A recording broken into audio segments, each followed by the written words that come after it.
All right, let's talk about the analyze tools. So under the analyze tools, we've covered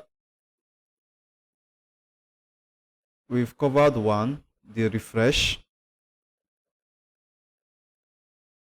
Two, we have the move tool, and three, we have, let's see what other tool, change data source, which I think we've talked about the change data source.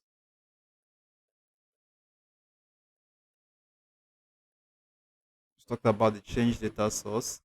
And what else? Clear. All right. So the most important one that we've not touched is the clear.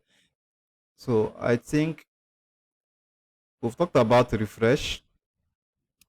We've not touched the move. We've talked about change data source.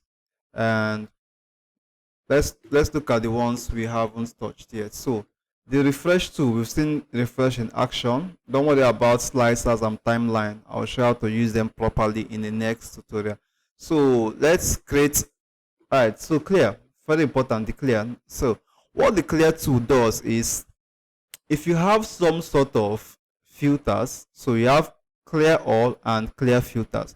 What clear filters do is, say we've sorted our data in a certain type of way and you want to get rid of all of the filters you've added to your data. All you have to do is click on this button that says clear filters, and all the filters are gone. The next clear tool is the clear all.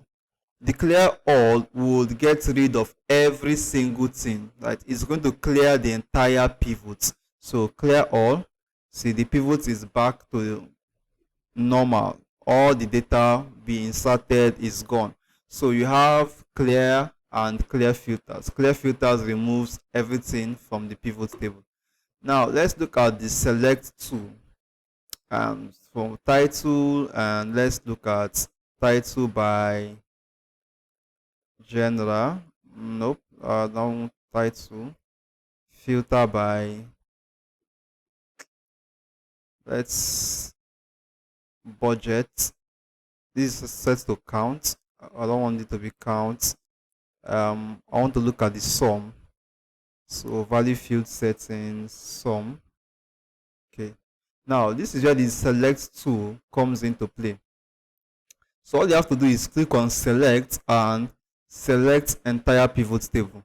Now with this, you've selected the entire pivot table.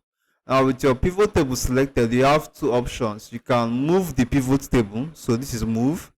You can click on the move and you can move it to a new worksheet or move it to an existing worksheet, which I don't think makes any sense, because moving your pivot table to an existing worksheet is the same as moving a thing from where it is to where it is.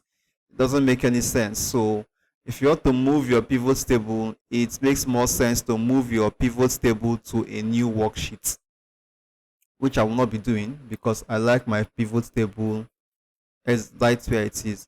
So you can click on new worksheet and it moves it to a new worksheet. Alright, for the sake of learning, I'm going to move it to a new worksheet. So click on new worksheet and say OK.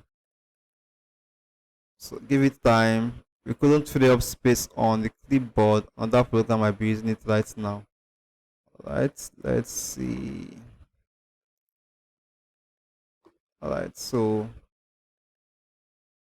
it calls this sheet 2. So this is the pivot table. This is the range table we are. So this was the particular sheet we were on. We were on this particular sheet, and now you can see we named it range sheet, and we had pivot table, and range pivot. So on the range pivot, we moved the entire pivot table into this new worksheet called sheet 2. So all of that pivot table has been moved, just like that. It has been moved to a new worksheet. So you can also do a copy and paste. You can do Ctrl C and Ctrl V. So I just did Ctrl C, and if I go back to range, I can do Ctrl V, and I've pasted this back there. So that's the essence of the select. So once you select the entire pivot table, you have the move. You can move it to a new worksheet. You can copy and paste it to a new worksheet, and you can also copy and paste it to the existing worksheet. So watch this. So entire pivot table has been selected.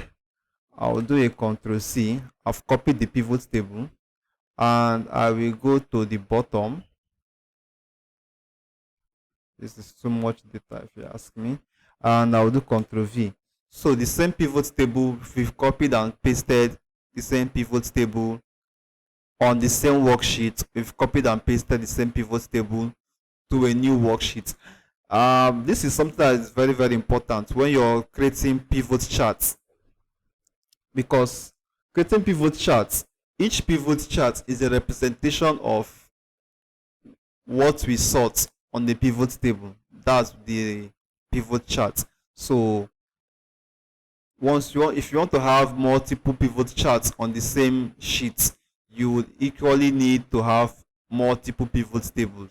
So you can always copy and paste pivot tables. So I'm going to Ctrl Z and undo that.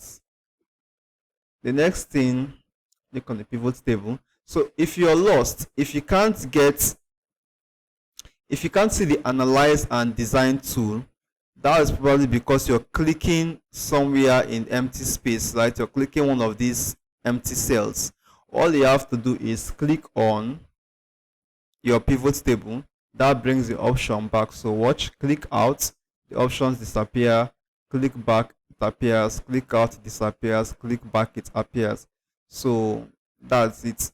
For fields, items, and sets, this is when you want to create a calculated field. We'll come to that in another video. I will show you how to use calculated fields effectively. So that's it for the analyze tool for now. Just for now. These are the basic things you do with your analyze tool. Then we'll talk about calculated fields. Don't use calculated items. No. We will use calculated fields on a later tutorial. So for now, we are done with the analyze tools. On the next video, I will show you how to use the design tool and why the design tool is important. So I'll see you in the next video. Stay tuned and keep practicing. Also, don't forget to like and subscribe to the channel. Like the video if you find it useful, and subscribe to the channel so that whenever I upload the video, you're always up to date. Until the next time, see you soon.